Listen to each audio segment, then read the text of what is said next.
ಕನ್ನಡ ನಾಡು ನುಡಿ ಜಲದ ವಿಚಾರ ಬಂದಾಗ ನಾವು ಕೈಕಟ್ಟಿ ಕೂರಲು ಕನ್ನಡಿಗರೇನು ಕೈಗೆ ಬಳೆ ತೊಟ್ಟು ಕೂತಿಲ್ಲ. ಮಹಾರಾಷ್ಟ್ರ ಮುಖ್ಯಮಂತ್ರಿ ಉದ್ಧವ್ ಠಾಕ್ರೆ ಅನಗತ್ಯ ಹೇಳಿಕೆಯನ್ನ ನೀಡುವುದನ್ನ ಬಿಡಲಿ ಎಂದು ಕನ್ನಡ ಮತ್ತು ಸಂಸ್ಕೃತಿ ಸಚಿವ ಅರವಿಂದ ಲಿಂಬಾವಳಿ ಖಡಕ್ ಆಗಿ ಎಚ್ಚರಿಕೆಯನ್ನ ನೀಡಿದ್ದಾರೆ. ಶಾಲೆಗಳ ಪ್ರಾರಂಭ ಹಾಗೂ ವಿದ್ಯಾಗಮ ವಿಸ್ತರಣೆ, ಎಸ್ಎಸ್ಎಲ್ಸಿ ಪರೀಕ್ಷೆ ಸೇರಿದಂತೆ ವಿವಿಧ ವಿಚಾರಗಳ ಕುರಿತು ಇಂದು ಶಿಕ್ಷಣ ಇಲಾಖೆ ಹಾಗೂ ಆರೋಗ್ಯ ಮತ್ತು ವೈದ್ಯಕೀಯ ಇಲಾಖೆಯ ಜಂಟಿ ಸಭೆ ನಡೆಸಿತು.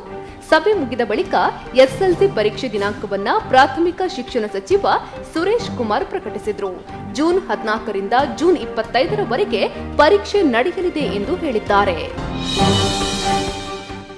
ಕರ್ನಾಟಕದ ಸಿಂಗಂ ಅಂತಾನೆ ಕರೆಸಿಕೊಳ್ತಾ ಇದ್ದ ಕೆ ಅಣ್ಣಾಮಲೈಯವರ ಒಂದು ಫೋಟೋ ಇದೀಗ ಸಾಮಾಜಿಕ ಜಾಲತಾಣದಲ್ಲಿ ಸಿಕ್ಕಾಪಟ್ಟೆ ಟ್ರೋಲ್ ಆಗ್ತಿದೆ.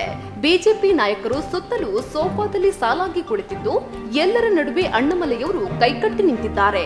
ಇನ್ನು ಈ ಫೋಟೋಗಳನ್ನು ಇರಿಸಿಕೊಂಡು ತಮ್ಮನ್ನ ಟ್ರೋಲ್ ಮಾಡುತ್ತಿರುವುದಕ್ಕೆ ಸ್ವತಃ ಅಣ್ಣಾಮಲೈಯವರು ವಿವರಣೆಯನ್ನ ನೀಡಿದ್ದು, ಕರ್ನಾಟಕದಲ್ಲಿನ ನಮ್ಮ ಸ್ನೇಹಿತರ ನಡುವೆ ಕಿಡಿ ಹೊತ್ತಿಸುತ್ತಿದೆ ಎಂದು ಅಣ್ಣಾಮಲೈಯವರು ತಮಾಷೆಯನ್ನ ಮಾಡಿದ್ದಾರೆ. ಇದೊಂದು ಕಾರ್ಯಕ್ರಮದಲ್ಲಿ ಭಾಗಿಯಾದ ಫೋಟೋ ಎಂದು ಸ್ಪಷ್ಟನೆಯನ್ನ ನೀಡಿದ್ದಾರೆ. ಸ್ಯಾಂಡಲ್ವುಡ್ನ ಡ್ರಗ್ಸ್ ಪ್ರಕರಣಕ್ಕೆ ಸಂಬಂಧಿಸಿದಂತೆ ಸಿಸಿಬಿಯವರು ಈವರೆಗೂ ಮೀನು ಹಿಡಿದಿದ್ದಾರೆ. ತಿಮಿಂಗಿಲ ಹಿಡಿಯೋದು ಇನ್ನು ಬಾಕಿ ಇದೆ ಎಂದು ನಿರ್ದೇಶಕ ಪತ್ರಕರ್ತ ಇಂದ್ರಜಿತ್ ಲಂಕೇಶ್ ತಿಳಿಸಿದ್ದಾರೆ. ಪೊಲೀಸ್ ಆಯುಕ್ತರ ಕಚೇರಿಯಲ್ಲಿ ಸುದ್ದಿಗಾರರೊಂದಿಗೆ ಮಾತನಾಡಿದ ಇವರು, ಸ್ಯಾಂಡಲ್ವುಡ್ ಡ್ರಗ್ಸ್ ದಂಧೆಯಲ್ಲಿ ಕೇವಲ ನಟಿಯರು ಮತ್ತು ಪೆಡ್ಲರ್ಗಳನ್ನ ಮಾತ್ರ ಹಿಡಿಯಲಾಗಿದೆ. ಆದರೆ ಇನ್ನೂ ನಟ ನಟಿಯರು, ನಿರ್ದೇಶಕರು, ನಿರ್ಮಾಪಕರು, ರಾಜಕಾರಣಿಗಳ ಮಕ್ಕಳು ಭಾಗಿಯಾಗಿದ್ದಾರೆ ಎಂದು ಹೇಳಿದ್ದಾರೆ. ಯುಕೆನಲ್ಲಿ ಹೆಚ್ಚುತ್ತಿರುವ ಕೋವಿಡ್-19 ಪರಿಸ್ಥಿತಿಯ ಹಿನ್ನೆಲೆಯಲ್ಲಿ ಭಾರತವು ತಾತ್ಕಾಲಿಕವಾಗಿ ಯುಕೆನಿಂದ ಬರುವ ವಿಮಾನಗಳ ಮೇಲೆ ಬ್ರಿಟಿಷ್ ಏರ್ವೇಸ್ ಮತ್ತು ವರ್ಜಿನ್ ಅಟ್ಲಾಂಟಿಕ್ ಏರ್ಲೈನ್ಗೆ ನಾಗರಿಕ ವಿಮಾನಯಾನ ಸಚಿವಾಲಯ ಪತ್ರ ಬರೆದಿದೆ.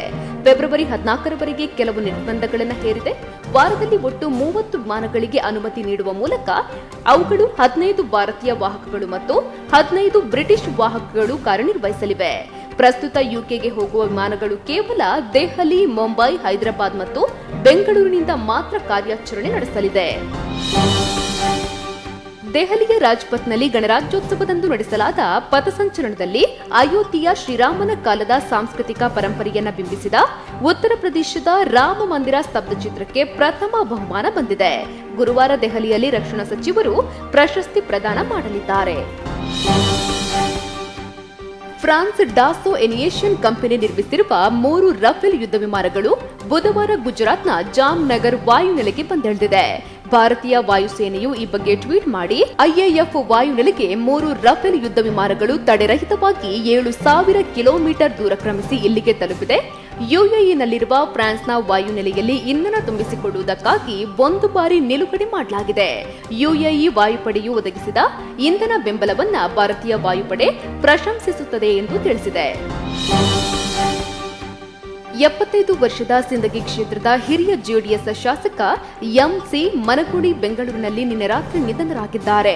ಕೆಲವು ದಿನಗಳಿಂದ ತೀವ್ರ ಉಸಿರಾಟದ ತೊಂದರೆಯಿಂದ ಬಳಲುತ್ತಿದ್ದ ಇವರನ್ನ ಜನವರಿ 9ರಂದು ಕಲಬುರಗಿಯಿಂದ ಬೆಂಗಳೂರಿಗೆ ಏರ್ ಲಿಫ್ಟ್ ಮಾಡಲಾಗಿತ್ತು.